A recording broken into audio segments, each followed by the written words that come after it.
I hate it when I get too much video game. I have a busy life and I can only spend so much time in a day playing a video game. So when a new game comes out with a giant single player campaign and a multiplayer mode tacked onto the side of it, I just think, wow, clearly this game was made for someone with a hell of a lot more free time than me. And maybe also a hell of a lot more love for the video game. Tonight on Complaining About Things That Aren't Much of a Problem and Don't Matter, RabbidLuigi tackles the serious issue of games that have multiplayer for no reason whatsoever. We return as he begins a rant about the merits of single-player games. I can't fathom why EA would say that about video games, but if it helps them promote their exploitative services so that people compete over who spends the most money, then I understand, but they're implying that multiplayer games are the only way to go, and I can't begin to list the ways in which that's wrong. Multiplayer games have their lasting legacy, but it's the single-player adventures that win awards and rack up those chunky Metacritic scores, and a world where we only play games that star other humans would be so depressing. Marginally worse than a world where every game has some kind of multiplayer tacked on for no good reason, because I've only got so many hours in the day to spend with video games, and you can tell the stress is having an effect on me since my hair is retreating up my face very quickly. Which I suppose is always a little inevitable, since 2 out of 3 guys are like to experience the same kind of problem before they turn 35, but never fear! Keeps are here with their FDA-approved treatment for hair loss. The fine folks at Keeps were kind enough to sponsor this video with their specialised program for tackling hair loss that can be shipped directly to your door so you don't have to negotiate the perils of modern day. Keeps have numerous successful case studies where they restored hair to a mostly hairless scalp, and considering how cheap Keeps' treatment is compared to their competitors, there's no reason to not give your hair a little bit of TLC.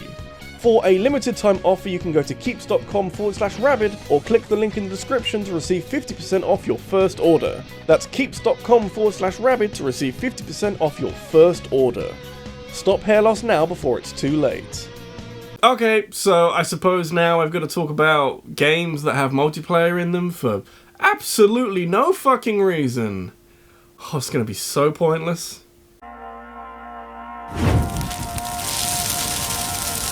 Successful games necessitate multiplayer. This isn't a fact set in stone by any means, but it makes sense financially to expand a single-player adventure out to include some kind of multiplayer to appeal to demographics who only ever play multiplayer games. This starts to fall apart a bit with games that have strong stories, since it's hard to carry that momentum over to a game mode that is almost entirely focused on gameplay, and you do start to notice how weird this feels when you play The Last of Us. I almost feel like I don't need to talk about this game much, because over the last 8 years, most people out there are, at the very least, aware of how good The Last of Us is, and how it tells this gripping story full of dramatic moments that stay with you long after the credits have rolled past. It's a powerful, intensely memorable experience, and I'm sorry, but I don't care what you do with the multiplayer, you're not matching that. I mean, you're welcome to try, but I'm gonna criticize it.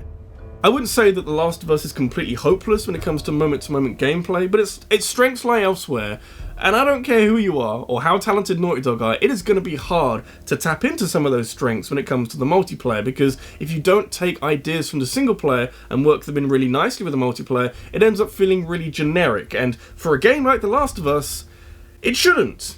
In The Last of Us and Naughty Dog's defense, it would have been a stupid idea to not work in some kind of multiplayer, given the wave of momentum this game was riding after such a strong showing at E3. Obviously, The Last of Us can hold its own with just the main story, since we're nearly 8 years down the road and it's the only thing that people talk about these days, but that doesn't mean that the multiplayer component is completely without merit. Pretty fun actually, and borrows enough ideas from the single player to help set it apart from a lot of other over-the-shoulder multiplayer shooters, but given the amount of care and attention that was poured into the main story, it can't help but feel a bit unnecessary. I didn't know about this game until after I'd beaten The Last of Us, and so when I came to play it, I was like, yeah, sure. And I suppose it's fine, but you can really tell that it was an executive-mandated afterthought, a demographic-expanding decision to give The Last of Us some lasting value among those who play it. But newsflash, there's already plenty of that in the main story. With the sequel, it seems that Naughty Dog will eventually release the multiplayer as a standalone title that may or may not have some kind of battle royale system to it. Frankly, who knows, because nothing's been confirmed yet, but at least they're acknowledging that the game their staff have been working on for years is strong enough to stand on its own. Funny how that works.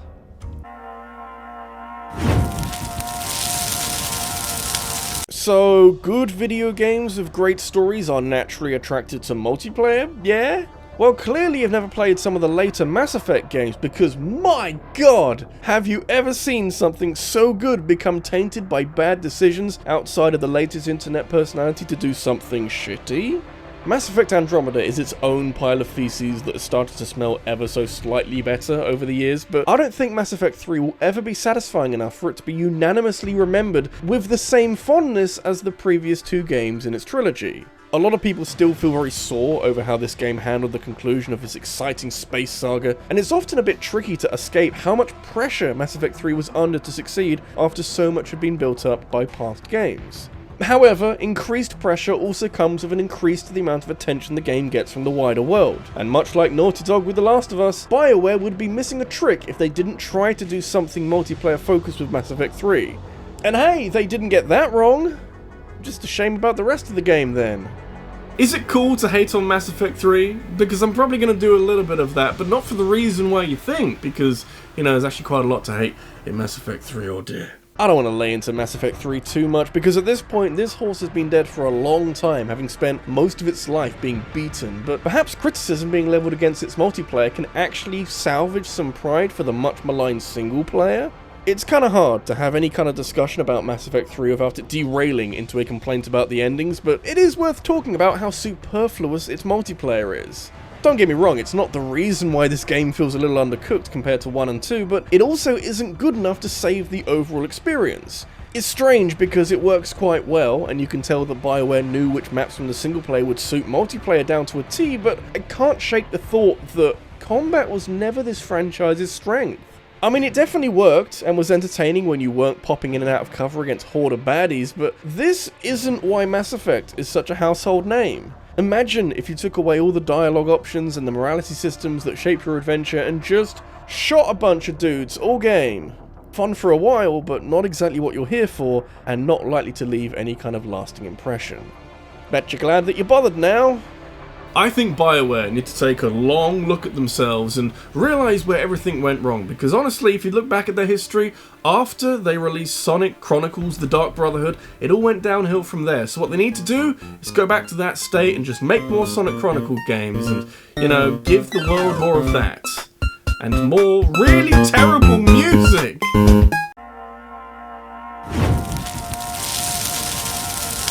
Did you know that Tomb Raider has a multiplayer? Not the original, although I'm not going to lie to you, my gamer friends, that'd be pretty sweet. I'm talking about the 2013 reboot, and if I've learned anything about this video, that as a vessel for multiplayer, oh damn, I want to play some Tomb Raider with my friends, that sounds amazing. Who wouldn't want to play some multiplayer with their friends?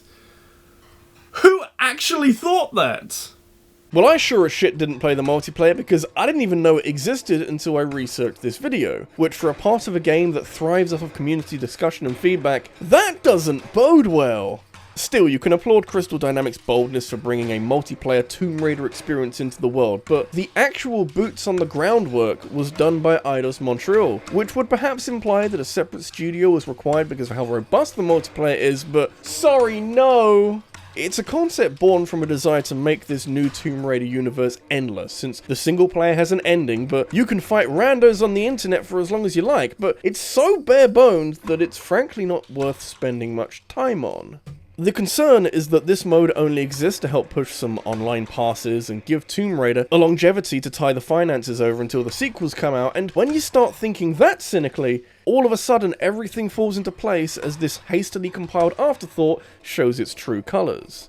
2013's Tomb Raider is a good game and a rewarding return for one of the most iconic female characters in the industry, but this multiplayer mode, likely fashioned without a thought for how the rest of the game was pieced together meticulously over many years, is a shuddering reminder that video games are a business with an aim for making money wherever possible. It's a low-risk, high-reward strategy, since if the mode was mediocre, which it kinda is, frankly who cares? But if people loved it, you could run an online pass or some kind of season pass for future updates, and now you've got a model that can keep you going until the inevitable sequels drop. I'm reading too much into this, I can tell, but playing through Tomb Raider for the first time, it never struck me as a game that absolutely had to have a multiplayer mode. Clearly I need more of a corporate mindset.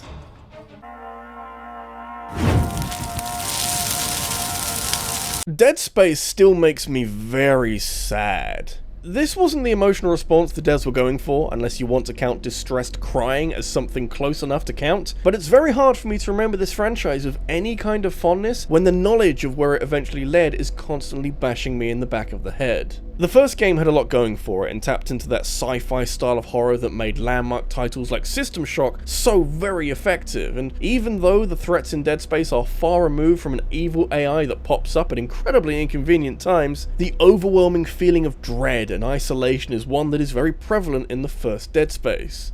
Over time, the balance between survival horror and guns blazing action would swing in the latter's favour, culminating in Dead Space 3 being this mediocre slog through rooms of enemies with a sprinkling of microtransactions, and with hindsight you wonder why we didn't notice any early warning signs. Was Dead Space always headed in this direction, or did EA spring this drastic change out of nowhere? The answer can be found in Dead Space 2, the awkward middle child that acts as a weird blend of the two extremes, more so as horror with a little too much action for my taste, and nowhere is this more prevalent than with its incredibly awkward multiplayer. Fits in perfectly with everything else. Do you know how many multiplayer horror games there are out there? Honestly, there aren't all that many that you consider true horror, because it's quite hard to translate exploring a scary environment filled with unknown horrors to playing a game with your friends who I like to think you'd know and kind of understand. But basically, it's very hard to do this, especially for Dead Space 2 and you're facing an uphill battle anyway, over the tone and the style of the game. But you know, you give it a go anyway. It might turn out good. I wouldn't expect it to. I reckon a multiplayer horror game is doable if you give the mode the right kind of power imbalance. Like Among Us, but less colourful spacemen and more The Thing. Dead Space 2 is too firmly rooted in action to be too concerned with creating a genuinely terrifying experience for at least some of the people involved in your average multiplayer match. And even though the premise is strong with a team of humans tasked with taking down a team of necromorphs with enough variety and details to it for it to feel fairly substantial, tonally it's a bit of a disaster. You stick with your teammates and shoot the fuck out of any aliens you see, and there's not a lot that the necromorph team can do about it. If you ever spend long enough playing this mode, you can actually feel the horror tropes ebb away from this franchise for good. Dead Space 2's multiplayer is fine, I guess, but it's not what I'd want from this franchise, having enjoyed the first game for its scares and not because shooting aliens is fun, lol! You could do so much with this franchise, and all I see now is wasted potential. Potential that we'll never see now that EA have shut Visceral down. The true horror was executives taking away something fun and terrifying.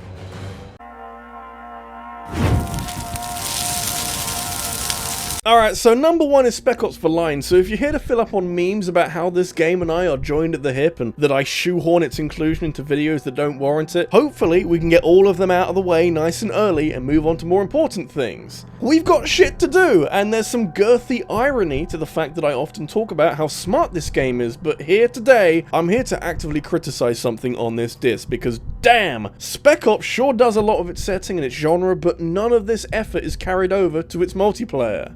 In fact, the mere existence of multiplayer in this subversive third-person shooter is so tonally ineffective that I honestly have no idea why this game was allowed to ship in this state. How can you have a game that heavily critiques military shooters and random violence, but have multiplayer that puts both of those traits front and center for all to experience?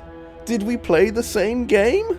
Not that you can lay any blame on the developers Jaeger, since they were well invested in Spec Ops' narrative and were the driving force behind making such a specialized video game, but instead it was publishers 2K that insisted that this uniquely designed video game needed to look like all the other shooters out there, and had to have multiplayer that lacks any and all subtlety from a game dripping in subtext. Every previous game on this video already has the multiplayer feeling very distant from the single-player adventure, but there was never any way that Spec Ops could be carried over to include multiple playable characters. It's a deeply personal journey where one man's mind slowly unravels as he comes to terms with the mistakes he's made, designed from the ground up to be heavily critical of generic shooter games by being a generic shooter, and unfortunately, as soon as you strip all of that back to its bare components for the multiplayer, you're left with a generic multiplayer shooter that is even more disappointing because of the quality of what's been left behind in the process. It doesn't just abandon all the traits of the single player, Spec Ops' multiplayer flies in the face of the story's purpose and leaves the game looking conflicted and a bit hypocritical.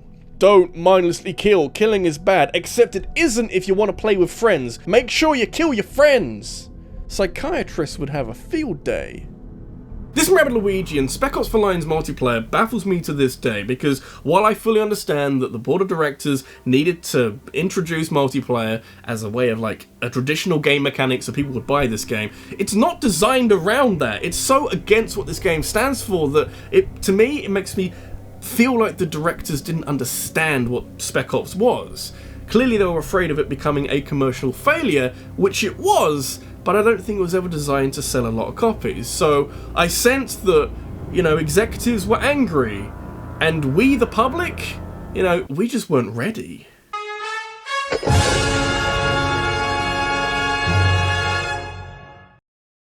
Hi, just want to give a quick shout out to some of my top supporters on Patreon. We have Ramon Alberto, Jerome Kiryu, Fusion Warrior, Sarah Malion, which I was misspelling, so that's definitely on me, Christopher Robinson, Joe Creamer, and Scott Riker.